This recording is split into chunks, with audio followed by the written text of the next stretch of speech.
Hello everybody, welcome to my channel. Today I'm going to show you how to make this double flap card using designer series paper. It's got the front flap and then this little piece opens. It doesn't so much open as it just moves out of the way, but it just adds a different dimension to the front, which I thought was quite fun. So without further delay, let me get started and show you how to make it, and let me show you how I got these little cutout for the front. So it uses a piece of 12 by 12 paper. You can of course use 6 by 6, and the paper itself is 6 by 5 1/4, and then it's scored at 2 inches. But if you're going to do 5 1/4 and 5 1/4, it leaves this side, which is what I used to cut out these lovely little extra doodads. And I know there's a wrap group, Rapper's Delight, but I think if I was a rapper, my name would be Scrimper's Delight, because I love to see if there's a way where I can maximize the paper, and rather than this be just a scrap, or cut it this side and then not be so much. By sort of paying attention, I was able to cut the two pieces and get enough to make the little fussy cuts. So like I say, that's just me and my Scrapper's Delight. So without being too scrimpy, I did go ahead and use a whole quarter sheet of cardstock. Gasp. So quarter sheet of cardstock, old olive, 5 1/2 by 4 1/4.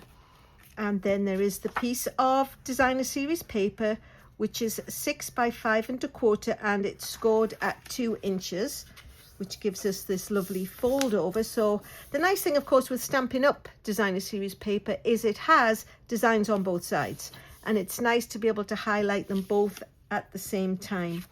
Then there's a piece of Daffodil Delight, and this is 5 1/4 by 3 3/4, and it's scored at 2 5/8. As always, of course, the directions and dimensions will be on my blog. And just to give you a fair warning, there are quite a few 8s in this card, but it was the way that worked best for the layers.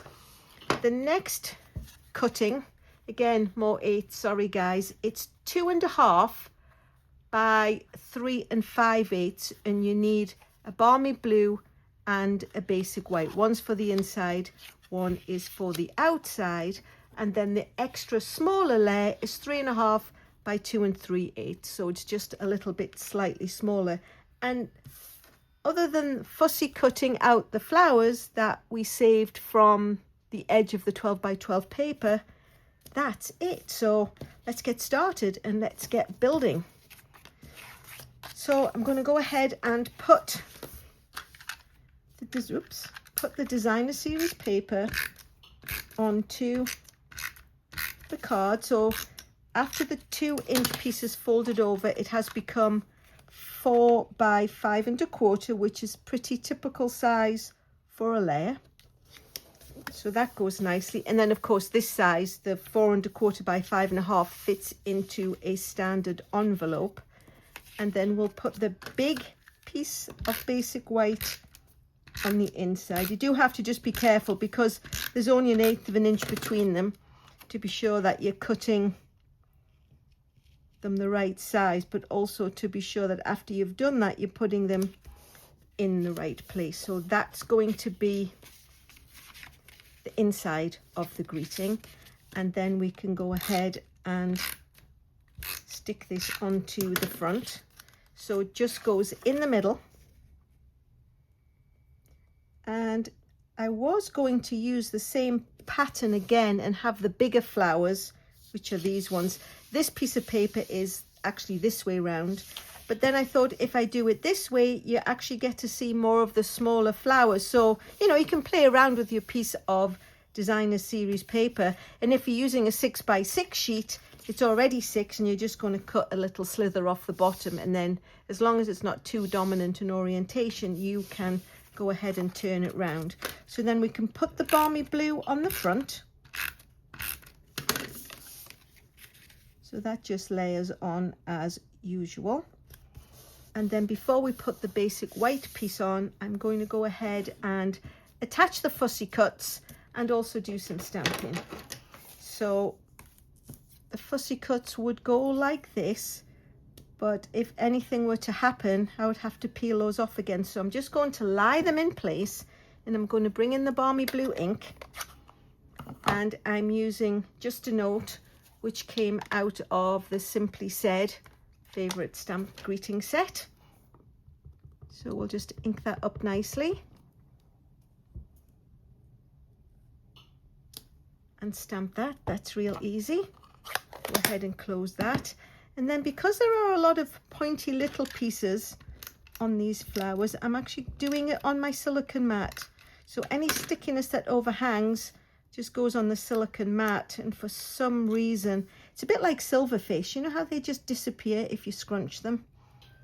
It doesn't do very much damage at all. So that's stuck on. I can see there's a little bit of adhesive, so I'll just rub that out of the way. And then the big flower I'm actually going to attach with dimensionals. So we put 2 in the body and 1 down the leaf. And quickly peel off the backing papers of those and pop that into place. And now this is ready to go on the front of the card.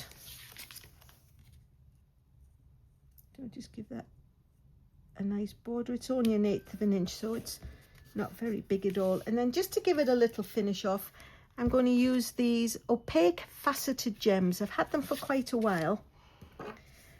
So we'll put 2 smaller ones here, and then one of the bigger ones down at the bottom. So that, my loves, is the card all finished. So we can tuck the flap in, give everything a good score with the bone folder to make sure the creases stay as tight as possible. So there you have it, 2 cards the same. If you like what you've seen, please consider subscribing. Give me a thumbs up. I thank you in advance for that.